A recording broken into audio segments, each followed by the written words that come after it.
c'est quoi on peut plus repartir quoi. Enfin, on peut pas repartir du moins là maintenant quoi. Il faut tout réparer, donc voilà, c'est certain que j'abandonne pas. Maintenant il faut trouver, faut essayer de voir comment on peut faire ça. La partie, on va dire la partie toute navigation, etc. n'était pas bon. Il a fallu, je pense qu'il faut revoir vraiment les choses. Du moins, il faut qu'on ait un plan et qu'on ne le change plus quoi. C'est ça le problème quoi. C'est trop complexe, on va dire, ça bouge beaucoup, il y a beaucoup de mer. Et en fait, la partie qu'on a, on va dire, nous préparée, ben on était finalement où je pensais sincèrement qu'il y avait des grosses difficultés. Et finalement, je pense que la machine elle est capable de voler presque 25 km aujourd'hui, parce que là, je suis arrivé à 20,5 km. Et je pense que j'ai ramassé le sac, il doit rester encore 8 ou 9 kg. Donc vous pensez avoir l'autonomie pour le faire 25 km, je pouvais les faire. Là maintenant, c'est sûr.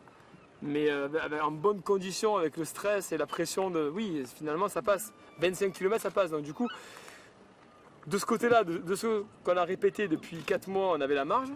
Mais par contre, sur la partie ravitaillement, ben, ça a changé. Hier soir, ça a encore changé. Hier soir, tout changeait encore en fait.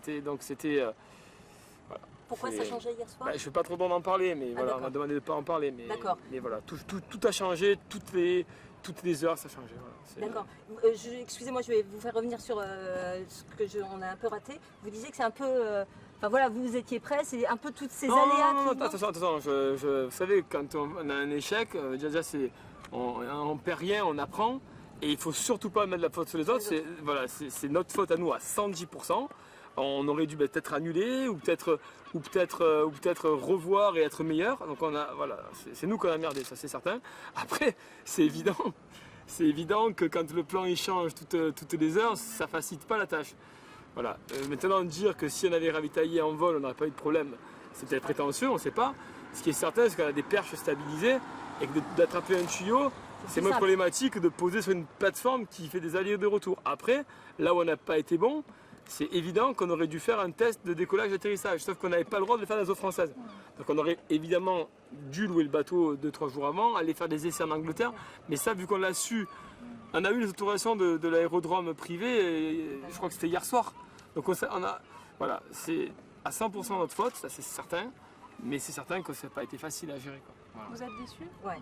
Ah, déçu, oui, c'est sûr, hein, déçu, je suis déçu. Maintenant c'est certain que je vais retraverser.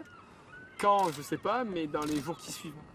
Dans les jours qui suivent? Dans les jours qui suivent, je retraverse. Donc il faut maintenant que je renégocie avec tout le monde pour les autorisations. Donc on va le faire. Mais c'est certain que là on rentre, je devais partir en vacances, mais je ne pars pas. Je rentre, je répare et je retraverse. À Marseille? Comment? Il faut que je rentre à Marseille. On a toute l'électronique à refaire, mais tout est mort, hein, tout est à la benne. Alors, heureusement que je suis arrivé à ne pas larguer. Parce que la problématique, c'est que quand je tombe, je flotte. Et je flotte mal. Donc en fait, il n'y a pas de problème pour flotter parfaitement si je largue le matériel. Mais le problème qu'il y a, c'est que je ne voulais pas le larguer. Donc bon, c'était un peu périlleux, mais bon, je suis arrivé à sauver le matériel. Et donc il y a toute l'électronique qui est foutue, quoi. Même l'iPhone qui dit qu'il est étanche, il n'a pas supporté l'eau de la Manche. Juste le secours, comment ça s'est passé? Donc vous êtes tombé dans l'eau et ensuite... Je suis tombé dans l'eau en fait, et bon, j'étais à côté du bateau. Et du coup, tous mes potes ont sauté à l'eau pour m'aider. Et donc voilà, le plus dur, c'était de lever le casque. Donc ça, c'est un truc qu'on a appris, quoi. Donc le casque, ça lèvera plus facilement. Parce que du coup, j'avais la tête bloquée en l'air à cause du gilet gonflable. Et en fait, on a fait une modification sur notre casque qui prend en fait sous le menton. Et en fait, ça me permet que le casque ne bouge pas à haute vitesse pour toujours voir mon système. Et en fait, du coup, que c'était étanche, quand l'eau rentrait, j'arrivais plus à respirer. Donc il a fallu que je lève le casque. Donc ça, c'est quelque chose qu'on va améliorer parce qu'il faut que le casque s'enlève facilement. Et c'est votre équipe qui a appelé l'abeille? Oui, en fait, l'abeille, il n'était pas loin. L'équipe a appelé l'abeille une fois qu'ils m'ont sécurisé, qu'ils m'ont tenu. Bon, après, j'ai levé le casque et puis j'aurais pu rester comme ça. On va dire, là où t'es pas froide, rien.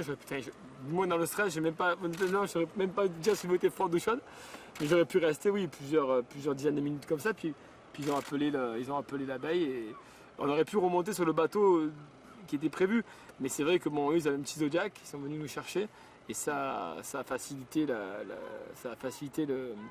on va dire le sauvetage. D'ailleurs, je les en remercie. Mais voilà. Donc aujourd'hui, je pense qu'il faut qu'on analyse l'échec. et qu'on revienne plus fort dans quelques jours. Maintenant, je pense que c'est juste une question de... Là, c'est vraiment un détail. Hein. Je pense sincèrement que c'est une question de bateau. On a déjà fait à Miami, ça bougeait plus.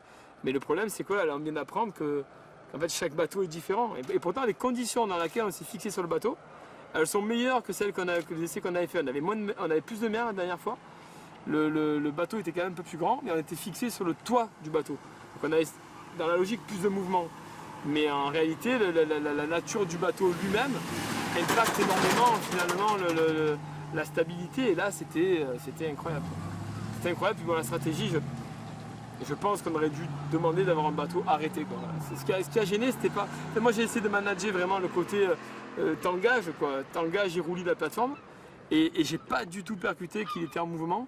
Parce que moi, 2 ou 0, ça, je le vois pas. En fait, c'est pareil, vu que les vagues défilent. Et en fait, au moment où j'ai attrapé la main, le bateau a freiné net.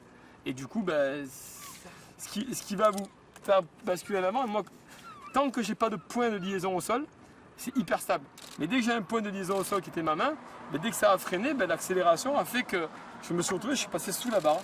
Et une fois que je suis sous la barre, j'ai essayé de rattraper, mais c'est une situation que j'avais jamais. Après, j'ai vu que je commençais à bouger, j'ai dit qu'est-ce que je fais? J'ai eu le temps d'y penser. J'ai dit mais je suis encore accéléré parce que j'accélère pour me poser doucement. Et c'est vrai que j'aurais pu sauver la situation. Hein. J'aurais pu attraper, lâcher d'un coup les gaz, j'aurais totalement cassé les pieds, mais j'aurais pas tombé à l'eau, j'aurais pu repartir. Voilà, si ça revenait, ça me arrivait là, j'aurais lâché les gaz, mais j'ai vu les gaz accélérer, qu'est-ce que je fais? J'ai lâché et ça continue à bouger. Et de là-haut, c'était beau? C'était magnifique. Le vol était extraordinaire. Extraordinaire, quoi. Franchement, tout ce qu'on avait bien répété, ça s'est passé à merveille, quoi. J'ai pu vraiment maintenir une vitesse de pointe. J'ai jamais fait ça, hein. Franchement, j'ai maintenu 170 pendant presque... je traversais en 7 minutes 10, 7 minutes 20. Et pourtant, j'ai fait plus de kilomètres que prévu. Non, tout était parfait. Et quand je suis arrivé et que j'ai vu le bateau, j'ai fait, oh là là, les oriflammes quasiment qui tapaient dans l'eau, j'ai dit aïe aïe aïe. Là, ça va être compliqué. Ça va être compliqué. Et en fait, il bougeait et il s'arrêtait. Donc j'ai attendu qu'il arrête de bouger. J'ai attrapé et là, ça a freiné. Bon, voilà. Donc, maintenant, il faut trouver la solution pour retraverser. Donc, Il y avait beaucoup de monde là qui sont venus vous voir, beaucoup de spectateurs, ça vous a fait quoi? Ah ben ça m'a fait chaud au cœur, hein. Ça m'embête d'autant plus d'échouer, quoi. C'est dommage. Bon, après, comme je le disais, hein, c'était pas une promenade de santé, ça, on était au courant. Et bon voilà, après, je veux dire, on ne peut pas réussir à chaque fois. On a déjà réussi pas mal et je veux dire, aujourd'hui, c'est comme ça. On le savait de toute façon qu'à un moment donné, ça allait foirer sur un des challenges qu'on se fixait. À chaque fois, on cale des trucs pour la F1, pour 14 juillet, où à chaque fois, on doit démarrer dans la seconde, etc. Et tout se passe bien à chaque fois, et on se dit, bon, on était un peu chanceux aujourd'hui, on était un peu chanceux là, on se dit, bon, à quel moment, on joue jamais vraiment à la sécurité, mais on joue avec des défis. Et on se dit, bah, à chaque fois que tu montes d'un cran, ça allait très bien, c'est ce que je disais, on n'était pas... En fait, c'est ce qui fait après la beauté du truc. Après, c'est vrai que si on vous avait fait venir, enfin, si tout le monde était venu, où nous on aurait, on va dire, vendu l'histoire et on avait 8 km à faire terre à terre, voilà, là, c'est ce que je disais, c'était vraiment extrêmement difficile. Et du coup, ben, pour nous, ça sera d'autant plus content quand on réussira dans quelques jours. N'empêche que vous êtes là comme une fleur, hein. Vous en tirez super bien. Oui, non, voilà, non. Non, tout était quand même bien prévu, on va dire, tout était quand même bien prévu pour la sécurité. Ouais. Sur ça, bon, s'il y avait eu le moindre doute, de toute façon, on ne serait pas parti. Mais par contre, on a négligé des points où on s'est dit, ben, de toute façon, il y a des inconnus dans l'équation, il faudra survivre au moment où ça va arriver. Donc là vraiment, je ne m'attendais pas vraiment à autant de mouvements sur la plateforme, mais voilà, c'est une erreur. Et maintenant, il faut revenir plus fort. Il faut en tirer le leçon.